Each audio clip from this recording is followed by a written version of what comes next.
راشه وګوره د بریصغیري لور پکې وګوره انډیا، د بریصغیري زوی پکې وګوره پاکستان، او د بریصغیري مسیح پکې وګوره بنگلادیش. په 93 ملکونو کې په 83 نمبر باندې پاکستان پروت دی په نظام تعلیم کې. جسون ابراهیم چینل کې تاسو ته هر کله وایو زموږ د تعلیمي نظام د فضا ډیره زیاته بدله شوه، ډیره زیاته بدله شوه، په بل طرف ته لاړه دا فضا. دا کما سره بلډینګ دی، یو بلډینګ دی، سکول دی، کالج دی، مدرسه ده، یونیورسټي ده، چې څه شی هم دی، خو یو بلډینګ دی او دی کې د فکر والا خلک ناستي، د زده کړې والا خلک ناستي. که دې بلډینګ باترومونه خراب وي، یا یې په کیسلو تاویږي، یا پکې کرسۍ کمې دي، یا پلستر خراب دی، نو دا فیزیکل مسلې دي، دا ته معلومي دي، ښکاري ده ته د دې مسلو پړتوګ راوځي، جوګاړي جوړیږي، ببوزي به ووهو، په ویلاړي به کلاسونه والو. 2014-2015 کې ګورنمنټ کالج کې موږ ټول کلاسونه په ویلاړي اخیستي وو. د اظهار صاحب کلاس په ماته اوس هم یاد دي، سره ویشتې یو د اظهار صاحب د کیمسټري کلاس په ډېر زیات رش و په هغه کلاس کې، نو موږ ټول به په کړکیو کې ناست وو، کورسۍ به نه وي، کسان به رش به ډېر زیات و. یعنې دا مسلې ته اورولی شي، ګزارک چلولی شي. خو که دې بلډینګ ته دماغ داسې راننوتو چې هغه د کار نه دي، غلط دماغ، فالتو دماغ، سست دماغ راننوتو، یعنی د دې بلډینګ چې کم چڼ دی، چڼ شلیدلی دی، دغه چڼ صحیح فلټریشن نشي کولی، چڼ نشي کولی، نو اوس چې دې بلډینګ ته کم تاوان ملاویږي، هغه به تا ته ښکاري نه، هغې ریزلټ به تا ته 10 کاله، 8 کاله، 15 کاله پس، 20 کاله پس راوځي، او دا به په مازه دغه نقصان ملاویږي تا ته به ښکاري هم نه. چڼ څه مطلب دی؟ ټیسټ، انټرویو، میرټ، دغه خبرې، یعنی دغه څیزونه ورته ته سست کولو، نو ظاهره خبره ده بیا به تا دې بلډینګ ته به داسې دماغ نه راننوځي چې هغه کمپیټیبل وي، هغه د مقابلې والا دماغ وي. دا خو ټول د دماغ والا بلډینګ دی که نه ټوله؟ که دې کې 1500 کسان هم دي، نو د چوکیدارانو نه علاوه ټول دې کې د دماغ والا کسان ګرځي. د چوکیدارانو نه علاوه، د مالیانو نه علاوه، د دکانونو نه، د هوټلو والا کسانو نه علاوه، دې کې ټول د فکر والا خلک ناست دي. مکتب څه ته وایي؟ یونیورسټي، کالج، مدرسه، دا څه ته وایي؟ دې کې به د سوچ والا خلک ناست وي، یعنی یو سوچ به لري دا په مزغو کې، د ده په ذهن کې به یو آیډیا وي، او دا به دغه آیډیا ته یو عملي شکل ورکوي. دغه ته تعلیم وایي. تعلیم خو دې ته نه وایي چې زه دې ته ناست یم بس سلایډونه مې کولاو کړي دي دغه. اوس دا چڼ چې دی کمزوری تړلی دی، نو ولې تړلی دی؟ د دې شاته 2 غټې مجبوریانې دي. یا خو د دې بلډینګ سره د ځان د ساتو دپاره پیسې نشته ده، نو ظاهره خبره دلته چې کوم د دماغ والا سړی راځي، نو هغه نه خو به پیسې اخیستل کېږي، نو په دغه په پیسو باندې دا بلډینګ چلیږي، نو ځکه ورته دا چڼ سست کولو. یا چې دا کم کسان راغلي دي د چڼ ده، او د دې چڼ نه به اوس راوځي، د ټیسټ نه، د انټرویو نه به پاس کېږي، نو دا کسانو سره چې دا کمې نمبرې دي، دا په غلطه طریقه اخیستې دي. موږ ته د خپلو امتحانونو د حالونو پته ده، یعنې دا په دغه طریقه باندې دی چڼ ته راورسېدو. یا دی غلطي وکړه، او یا دی سره د پیسو کمی دی. اوس راځو پیله دی سره د پیسو کمی ته. د ټولې دنیا تعلیمي نظام ګورو، او هغې ته څنګه فنډینګ کېږي هغه ګورو. د خبرونو یوه اداره ده چې هغې ته ویلی شي CEO ورلډ میګزین. دی د دې ټولو دنیا د تعلیمي نظام وکتو، د ټولو ملکونو. په دنیا کې څومره ملکونه دي؟ 200 ملکونه دي، تقریبا 192 ملکونه. د دې ټولو ملکونو هغه یو کا سټډي وکړه، انالیسز یې وکړل. دې کې دی سلیکشن وکړو، انتخاب یې وکړو د 100 ملکونو، چېرې دا ملکونه دي چې د دې تعلیمي نظام کتل غواړي، بس دا ملکونه په ټاپ باندې پراته دي. دې کې دی چې وکتو وی د ټولو نه ښه تعلیمي نظام د چا دی؟ دا ریپورټ دی د 2024 او د 2025. دی چې وکتو وی د ټولو نه ښه تعلیمي نظام د برطانیې دی، ورپسې د چا دی؟ د امریکې دی، ورپسې د چا دی؟ د استرالیې دی، ورپسې د چا دی؟ د نیدرلینډ دی، ورپسې دغسې جرمني هم پکې دی، ډنمارک هم پکې دی، فرانس هم پکې دی. دا ټول ملکونه تقریبا 10 ملکونه، ټاپ 10 ملکونه دی راواخستو. دی دا نظام په څه شي باندې سټډي کو؟ ولې سټډي کو؟ دی وکتل چې په دې ادارو کې، په دې ملکونو کې، د دی په ادارو کې څه شی دی؟ دی خو یو فنډینګ دی، پکې ښه مضبوط فنډینګ ورکوي خپل تعلیمي نظام ته. ورپسې په دغه تعلیمي ادارو کې انوویشن دی، نوي آیډیاز راځي. موږ ته چې دا څه شی هم راځي د کورونو ته، په دې موبایلونو کې، په دې لیپټاپو کې، دا نوي ټیکنالوژي چې راوځي، دا د دې ادارو نه راوځي، د دې آکسفورډ، کیمبریج، MIT، د دغې ادارو نه راوځي. دا ټول دا ټول انوویشن د دغه ځایونو نه راوځي. دغه کسان پکې ناست دي، آیډیاز جوړوي، ساینټیسټ دي. نو دوی ورته وایي چې د انوویشن دی، او بل چې د دوی کوم کوریکولم دی، یعنی چې کوم نصاب دی، دی اپ ټو ډیټ دی. دا نه دی چې شل کاله مخکې چې ما سره کوم کتاب پروت دی بس هغه پړاویږي، نه، اپ ټو ډیټ دی. کال په کال په دې کتاب باندې نظر اچول کېږي چې دغه ځای پکې اوس بدلول غواړي، دغه آیډیا، دغه سبق بدلول غواړي، دا دې آیډیا کې چینجز راغلي دي، دغه بدلول غواړي. په دې 93 ملکونو کې، په 100 ملکونو کې، په دې لیست کې راشه وګوره. د بریصغیري لور پکې وګوره انډیا، د بریصغیري زوی پکې وګوره پاکستان، او د بریصغیري مسې پکې وګوره بنگلادیش. د بریصغیري لور هغه پراته ده په 33 نمبر باندې. څوک؟ انډیا. د بریصغیري زوی پاکستان دا په کوم نمبر باندې پروت دی؟ دا پروت دی په 83 نمبر باندې. 83 نمبر باندې پاکستان پروت دی. په 93 ملکونو کې په 83 نمبر باندې پاکستان پروت دی په نظام تعلیم کې. دا صرف د CEO ورلد میگزین خبر از کومه. د نورو ادارو د نورو ریپورټس د سرویز خپل رینکینګ دی. دا د صرف زه دغه خبره کومه. او د بریصغیري مسې هغه پکې د سره غیب دی، نشته دی پکې. دا میرټ دی په 2 سیزونو باندې جوړ کړی دی چې یو ته ویل شي کوالټي انډیکس، بل ته ویل شي اپورچونټي انډیکس. یعنی کوالټي انډیکس کې دا خبرې دي، دا یو میجرمنټ دی کوالټي انډیکس. په دې کې دی دا شمار کوي، سکور جوړوي، چیرې د دې ملک داسې د دې ملک د دې ملک داسې په کلان د راشه په 83 نمبر باندې پاکستان د پاکستاني کتلی دی چې په دې کې څومره خلک یونیورسټۍ ته تلل غواړي، په دې کې څومره خلک، دې کې څومره ریسرچ انسټیټیوټس دي، د تحقیق والا بلډینګونه پکې څومره دي، څومره ځایونو کې تحقیق کېږي، لګیا دي خلک ناستې په لیبارټریو کې.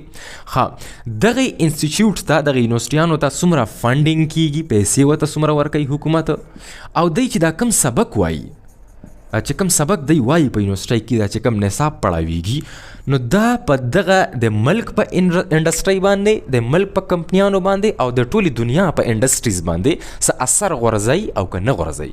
یعنی د دی دا سبق او بل طرف ته کمپنیانې دی د یو بل سره رابطه کې دي او که نه دي. یعنی تا چې ګریجویټ شوې، 14 دی وکړو، او په کم سبجیکټ کې چې دی وکړو، نو د هغې سبجیکټ مطابق چې ته اوس کپنۍ ته لاړ شي، هغه کپنۍ کې د دغه سبجیکټ والا کپنۍ کې ته اوس څه تبدیلي راوستلی شي او که نه شي، هغې ته څه آیډیا ورکولی شي او که نه شي. دا سوچ چې اوس موږ په ځان کې وکړو، نو موږ په دې ځای کې فیل یو. نو موږ چې څومره هم ګریجویټ سي، که هغه انجینیر ریټایر شي، که هغه چېرته کې انګلیش نه ووځي، که هغه چېرته کې اسلامیات نه ووځي، که چېرته د بیالوجي نه ووځي، د کیمسټري نه ووځي، خو راځي به اخري کې دغه د تنبو د لاندې، د شمیانې د لاندې NTS ته، ټول به دغه NTS ته کینی. بیا به د اتوار پریز باندې باران شي، د NTS پرچه به ټیسټ به پوسپون شي، کینسل به شي، بل اتوار ته به لاړ شي. په بل اتوار کې بیا 10 کسان بلوټوث راوړي، نو بیا به ټیسټ مکمل کینسل شي، بیا به 8 میاشتې پس بیا ټیسټ ارینج شي. اوس ګورو چې هر ملک د خپل تعلیم دپاره څومره پیسې ورکوي، فنډینګ ورکوي. خو پهله دا وایو چې تعلیم وایسته، لکه زه ولې یو ادارې ته لاړ یم، یو بلډینګ ته ننوتی یم، دغه شی زه کور کې ولې نه وایم؟ ګوره، تعلیم زما په ذهن کې اسې ما چاته پړاو کړي نه دي، خو تعلیم یا علم دا تش املا ویل نه دي، دا د یو فکر نوم دی. فکر یو سوچ نوم دی چې زه په 3 کالو کې، په 4 کالو کې، یا په 2 کالو کې، یا په 3 کالو کې، یا په 8 کالو کې، په دې کې به زه یو سوچ جوړوم. زما ذهن کې به یو سوچ جوړ شوی وي، هغه سوچ کې به زه شروع ما سیټینګ به ورته کوم، لکه د نهي کله به دا ځای ټیک کم ورته، کله به ورته دا ځای ټیک کم، چې 4 کاله تېرېږي ما به یو ښه مثبت سوچ جوړ کړی وي، دا زه بیا په یو ځای کې اپلای کولی شم. یعنی یو سوچ جوړول دی، او دغه سوچ ته بیا عملی جامه پهناوه کول دي، عملی جامې ورچول دي، عمل کې راوستل دي دغه سوچ. او دغه عمل دپاره به ما سره یو مشر وي. هغه مشر به څوک وي؟ هغه به یا پروفیسر وي، هغه به یا ډاکټر وي، هغه به یا لیکچرر وي، یا به معلم وي، یا به مفتی وي. دا کسان به وي د ما سره. دا دغه سوچ، دغه عملی سوچ دپاره چې زه دغه سوچ زه عمل ته واړوم، څه شی جوړ کړم، دغې دپاره به ما سره دا مشران ناست وي. د دې دپاره به زه یو بلډینګ ته ځم. ادروایز که تعلیم صرف دا وي چې یاره زه په لیپټاپ ته مخامخ ملټي میډیا ته ما سلایډونه لګولي دي، 25 سلایډونه لګولي دي، نو دا سلایډونه خو زه کور کې هم پړاولی شم. دې ته ما ته بلډینګ ته څه ضرورت دی چې زه سوات ته روان یم، کله اسلام آباد ته روان یم، پېښور ته روان یم، هاسټل کې ورته پروت یم، فیسونه ورته جمع کوم. دا خو زه هر ځای کې کولی شم. دا خو زه راشي چې ما ته راکړي یو 200 یو 2000 سلایډونه راکړي چې شپې ته په کمبل کې پړاو کوم ټول، او سهار یې درته ووایم چې ته کې دا خبرې دي. دې ته خو ضرورت نشته ده. خو څه چې کله سوچ عمل ته بوځي نو د دې دپاره تا سره آلات پکار دي، یو خاص کمره پکار ده، یو خاص بلډینګ پکار دی، د بهر ملک سره رابطه پکار ده، د خپل مشر رهنمایي پکار ده. نو ما سره خو کور کې مشر نشته که نه، دا مشر خو چېرته کې ناست دی که نه. هغې د وجې زه دغې ځای ته ورغلی یم. زما ذهن دا وایي چې فکر تعلیم دغې ته وایي چې زما په ذهن کې به یو فکر یو سوچ راوړي. اوس که تاسو دا وګورئ چې د هر ملک د خپل ریسرچ اینډ ډیولپمنټ دپاره، د خپل تحقیق دپاره، تعلیم دپاره څومره پیسې مختص کوي، څومره پیسې ورکوي، نو دغه ځای کې به هم دا خبره ظاهره شي. داسې وایي چې د جی ډي پي نه دی، جی ډي پي ګروس ډومestic پروډکټ، یو کال تیر شو، دا یو ملک ته دا کمره په دې باندې یو کال تیر شو، په دې یو کال کې په دې کمرې کې څومره پیسې پرتې دي یا دا څومره قیمتي سامان پروت دی او هغه د 100 روپو دی. دا ټول قیمت چې راغونډ کړي دې ته جی ډي پي وایي. فار ایگزامپل موږ به ووایو چې د هر ملک 100 روپۍ جی ډي پي ده، 100 روپۍ، یعنی 100 روپۍ په هر ملک کې پرتې دي. نو اوس که دلته کې راشو نو برطانیه د دې 100 روپو نه 2.5 روپۍ خپل ریسرچ ته ورکوي، امریکا د دې 100 روپو نه 3.5 روپۍ خپل ریسرچ ته ورکوي. دغسې ساوت کوریا د 100 روپو نه 15 روپۍ خپل ریسرچ ته ورکوي. دغسې که ته چاینا وګورې نو چاینا د خپل 100 روپو نه 2.5 روپۍ خپل ریسرچ ته ورکوي. تاسو راشي د برصغیرې لور وګورئ، انډیا ورکوي د 100 روپو نه 0.5 روپۍ خپل ریسرچ ته، خپل تحقیق ته. اوس که د برصغیرې زوی باندې نظر واچو نو دا د 100 روپو نه ورکوي 1 روپۍ، او بیا ورته ووایي چې بھئی دا 1 روپۍ په 3 ټکړو کې تقسیم کا. نو دا 1 روپۍ په 3 ټکړو کې تقسیم کی، دغه 2 ټکړې ته نه دی واپس وایلی. اوس دا 3مه ټکړه چې کومه ده، دا 3rd ټکړه، دغه بیا ورته اډر وکړي چې دغه 3مه ټکړه بیا په 2 ټکړو کې تقسیم کوي. نو دا 3مه ټکړه مزید په 2 ټکړو کې تقسیمه شوه. نو دا 1 ټکړه ته نه بیا واخسته، نو بیا ورته وایي چې اوس ته په دې باندې خپل تحقیق کوه، خپل ریسرچ کوه. څومره ده R&D څومره ده د پاکستان؟ 0.16% of the GDP. په تعلیمي نظام کې چې کوم کلچر دی دا یو ډېر غټ زور لري، غټ مقام لري کلچر. په تعلیمي ادارو کې چې دا څومره هم کوریکولر اکټیویټیز دي، بوک فیر دی یا داسې یو شی بل شی چې کوم د نصاب نه علاوه چې کوم سرګرمیه کېږي، دا ډېر تحقیق نه پس دا راوتي دي. خلکو دا وګڼل چېرې یو سړی چې په کتاب باندې ناسته کله یو کلاس شي، کله بل کلاس شي، کله یوه خبره، کله بله خبره، کله څنګه رایټینګ، کله څنګه لیکل، دا ولیکه دا ولیکه، نو دې سره خو دا سخت به بور شي دا سړی. نو د دغې د وجې ورته کوریکولر اکټیویټیز راایستي. په دې خو شاته ډېر غټ ریسرچ شوی دی چېرې د انسان مزغه خشک شي، سپور شي.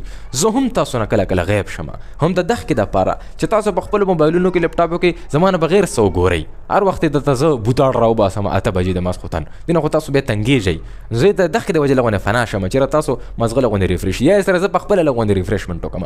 نو دا هم کوریکولر دی، خو آنلاین دی. دغسې کلچر هم په هرې ادارې کې شته دی، ډېر غټ زور لري. او دا کوریکولر اکټیویټیز خبره کوم، دا هم ډېر غټ زور لري. خو دا نه چې ته پکې د اخلاقو نه لاندې لاړ شي، یعنی د یو ځای د پېښور، د سوات، داسې د انګلینډ، داسې د سعودیا، د دوی خپل کلچر دی که نه، خپل ثقافت دی.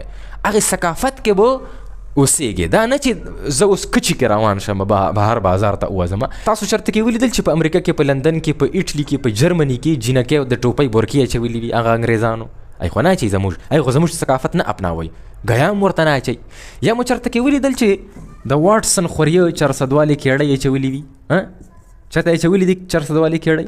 یا د واټسن ترور راولګېدله او زموږ د زنانو هغه سور ټاکي څادرې ونغاړلو او روانه شو په یونیورسټۍ کې یا چېرته په بازار کې؟ نه، هغې زموږ ثقافت ته ګیا هم نه اچوي، هغې خپل ثقافت مناو کړی دی په دنیا باندې. دا ما چې کوم تاسو ته مخې ته دا هغه اچولی دی شرټ، دا خو زما نیکه خو شرټ نه دی اچولی، دا هغې په موږ باندې غالب شوي دي، اوس غالب دی را باندې. نو موږ د هغې ثقافت ښه ګڼو، ترقي ګڼو، د هغې زبان موږ ترقي ګڼو. انګلیش زبان دا موږ دې ته موږ د ترقۍ والا زبان وایو، تکړه توب ورته وایو.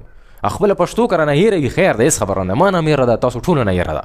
خو چې انګلیش درځي دا د ترقۍ والا زبان دی، دا هغه په موږ باندې منلی دی، په زور یې راباندې منلی دی، غالب دی راباندې. نو لہذا خپل ټولو ملګرو ته میل فیمیل ته درخواست دی چې تاسو همیشه کوشش کوئ چې خپل کلچر دې ته په خپله باندې فروغ ورکوئ، دا عروج ته د رسولو کوشش وکئ. زه ستا په ډریسنګ باندې نه متاثره کېږم، هغه ډریسنګ چې هغه زما په مزغو کې منفي سوچ جوړوي، زه خو بیا ته په منفي سوچ باندې ګورم که نه، ظاهره خبره ده انسان یم. دغه کلچر، دغه ډریسنګ، دغه ثقافت هیڅ معنی نه لري، دې کې څه ترکیب نشته ده، دا ته غلامي کوي د چا نوره غلامي کوي، دا څه د ګټې شی نه دی. او موږ ټول ګوره غریبانان خلک یو، ګوره ډېر کم کسان مالداره دي، او مستی چې کومه ده دا د مالداره سړي سره مزه کوي، غریب سړي سره د مستی ټیم نشته دی، دا به پهله ځان مالداره کوي، هغې نه پس په مستی طرف ته ځي، او چې کله دی ځان مالداره کوي دی به انشاءالله د 500 نه اوړېدلی وي، دا داسې ملک دی. نو خپلې غریبۍ باندې به ته سوچ کوي چې ته په هاسټل کې پروت یې او ته دغه ځای کې فکر ته لاړ یې، فکر ته چې کله ته یو فکر کې اړم شي بیا که بهر خلک بربنډم ګرځي تا به ورته پام نه وي، تا به ورته سوچ نه وي، لرې کوه ته یو فکر کې مشغول شه اله. او چې کوم ستا سوپروایزر دی، پروفیسر دی، ګوره دا خبره یاد ولره چې هغه د 40 کالو، د 45 کالو، د 50 کالو سړی دی، د هغه 4 بچي دي، د هغه ښځه ده، د هغه د کور مسلې دي، هغه ته مختلف ټلیفونونه راځي، مختلف میټینګونه دي. نو this man is very much occupied، دا ډېر ګیر دی، او ته خو دلته کې ډېر خوشه یې که نه، ډېر فری واده نشته ده، هاسټل در سره دی، سرکاري بجلی روانه ده، یخې اوبه چالو دي، ګرمې اوبه چالو دي، ګیس درته راځي، وای فای در سره شته، ښه لیپټاپ در سره شته، ښه موبایل در سره شته. نو پکار ده چې تا کم فکر جوړ کړی دی، کم سوچ دی جوړ کړی دی، کم ریسرچ ته روان کړی دی چې ته په هغې کې د پروفیسر ته ګوره، د پروفیسر نه ته ډېر تکړه یې ځکه چې هغه انګیج دی په مسلو کې او ته فری یې، نو تا سره ډېر فکر دی د هغه دپاره، ډېر ټایم دی د فکر دپاره. صحیح ده. اخلاق، ثقافت، فکر او مقصد، دا 4 څیزونه چې ستا په مزغو کې وي چې کله ته دغه بلډینګ ته ورننوځې. صحیح ده که نه؟ هسې مسلې مه جوړوئ په معاشرې کې. صحیح ده. ډېره مننه، شکریه.